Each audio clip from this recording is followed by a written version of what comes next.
আসসালামাইকুম। প্রিয় সবুজ কৃষিপ্রেমী ভাইয়েরা, আপনাদের এখন দেখাবো পেয়ারার অধিক ফলন বা পেয়ারার বাম্পার ফলন যাকে বলে। এই দেখেন, এদিকে আসেন, আপনারা দেখতে পারবেন পেয়ারা গাছ সময় মতো পুনিং করতে হয়। পেয়ারা গাছগুলো পুনিং করার কারণে দেখেন এক একটা ডাল থেকে, একটু কাছে দেখেন, এক একটা ডাল থেকে 3টে করে ফুল আসছে। তো এইখানে যদি আমি 3টা ফুলই রেখে দিই, আমার পেয়ারাগুলো বড় হবে না, আমার পেয়ারাগুলো অনেক ছোট ছোট হবে, যার কারণে আমি ততটা লাভবান হইতে পারবো না। সেই জন্য আমার করণীয় কী হবে, আমার এই দেখেন এই দুই পাশের পেয়ারা দুটো আমি ফেলাই দেবো। এই দুটো দেখেন এমনিতেই খুব ছোট, মাঝেরটার আকারে এই দুটো কিন্তু খুব ছোট। আমি এইগুলো ফেলাই দেবো, এইগুলো ফেলাই দিলে আমার মাঝেরটা বড় হবে, প্লাস আমার পলি করায় খুব সুবিধা হবে। তাই এটা আমি দেখে দেখে এখনই ফেলাই দিলে এটা আর আমার গাছের খাবারটা খাইতেছে না, যার কারণে আমার এই দুইটা এই যেটা রেখে দিলাম আমি, এটা বড় হবে। আর এটা যদি আমি বড় না করি, এটা যদি এইভাবে থাকে, তো এইভাবে থাকলে তো আমার কোনো লাভ হবে না। যেহেতু আমার লাভ হবে না, শুধু শুধু আমি তো রেখে লাভ নেই। আর দেখেন, আপনারাই দেখেন, এই সাইডেরটার তুলনায় মানে মাঝেরটা কিন্তু অনেক বড়, মাঝেরটা কিন্তু অনেক বড়। এইগুলোর উপরে কখনো ওই না করে ফেলাই দেবেন। এইগুলোর যদি মনে করে যে যত্ন করে এগুলো রাখতে চান, তাহলে কিন্তু গাছে এরকমভাবে ফলন পাবেন না। দেখা যায় যে অনেকে বলবে যে একটা আছে, একটা রাখবো, 2টা ফেলাই দিয়ে, তাতে আমার লাভ হবে কি? ওই ক্ষেত্রে দেখা যায় আপনি চাবেন যে একটা রাইখে আমার 2টা ফেলাই দিয়ে কোনো লাভ হবে না। হ্যাঁ, অবশ্যই লাভ হবে। আপনার একটার ওজন যা হবে, ওই 2টা রাইখে সেই ওজনটা হবে না, আপনার পলি করতে পারবেন না। আর পেয়ারা মাস্ট বি পলি করতে হয়, কারণ পেয়ারা পলি না করলে পেয়ারায় বিভিন্ন রোগে আক্রমণ করে। আপনি অনেক সময় গাছে কিছু কীটনাশক ব্যবহার করতে হবে, কীটনাশক ব্যবহার করবেন, তখন ওই আপনার 20টা পেয়ারায় লাগবে বা ফলে 20টা লাগবে, তখন অবশ্যই কোনো সমস্যা হবে। যেই কারণে এই পলিটা করা থাকলে আপনার ওই 20টা ফলে লাগবে না, এরপরে আপনার ওই পোকামাকড়ে আক্রমণ করবে না।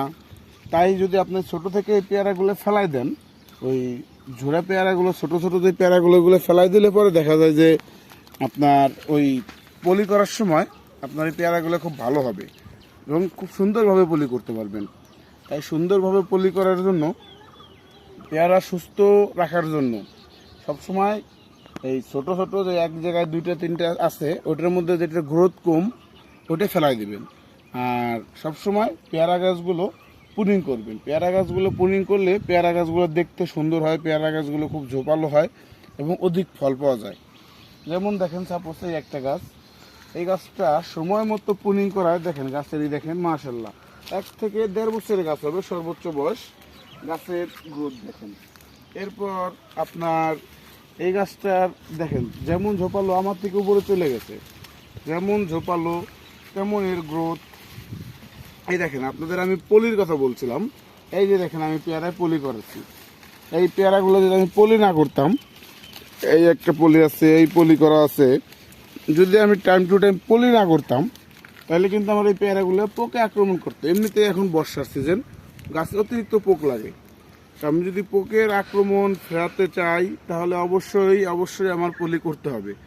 Must be. আপনারা দেখেন, এই একটা গাছ দেখতে পারবেন, ছোট একটা গাছ, অধিক বড় না, ছোট একটা গাছ। দেখেন পেয়ারাগুলো আমি পলি করে দেওয়ার কারণে এখনো সুস্থ আছে। এই যে দেখেন, আমি যে ওষুধ ব্যবহারের কথা বলছিলাম, একটু সামনে আসেন, সামনে আসলে দেখতে পারবেন এই যে ছোট ছোট পেয়ারাগুলো নষ্ট হয়ে যাইতেছে। এই নষ্ট হওয়ার জন্য অবশ্যই আমার কিছু স্প্রে ব্যবহার করতে হবে। এই যে দেখেন, আমি বলছিলাম পোকার কথা, এই পেয়ারাটার ভিতরে পোকা আছে। এই যে দেখেন পোকায় ছিদ্র করছে, এই যে দেখেন ছোট ছোট ছিদ্র, এই ছিদ্র দিয়ে পোকাগুলো ভিতরে ঢুকে পেয়ারাগুলো নষ্ট করে ফেলা। এই যে দেখেন ভিতরে পোকা, এই পোকাগুলো, এই যে দেখেন, এই যে পোকা, এই দেখেন, এই যে দেখেন পোকা, এই যে দেখেন, এইগুলোরে আমার ফেরানোর জন্য অবশ্যই আমার, এই যে দেখেন পোকা, এগুলোর আমার ফেরানোর জন্য অবশ্যই আমার স্প্রে ব্যবহার করতে হবে গাছে। আর আমি যখন গাছে স্প্রে ব্যবহার করব, এখন দেখেন আমার এই যে গাছগুলো পেয়ারাগুলো পলি করা আছে, এই পলি করার কারণে অবশ্যই অবশ্যই আমার পেয়ারাগুলো ক্ষতি হবে না, প্লাস আমার ফলটা নিরাপদ থাকবে, কোনো ক্ষতি নাই, সমস্যা হবে না। এতটুকু নিশ্চয়তা আমার আছে যে আমার পেয়ারায় 20টা লাগতেছে না পলি থাকার কারণে। তাই সর্বদা সবসময় পেয়ারা ম্যাচিউর হওয়ার সাথে সাথে ওইটাকে কলি করে ফেলবেন, যাতে কোনো রোগ জীবাণু বা কোনো পোকামাকড় আক্রমণ করতে না পারে, এবং গাছে রোগ জীবাণু লাগলে পরে আপনি সেটার সময় মতো ট্রিটমেন্ট করতে পারেন। ধন্যবাদ।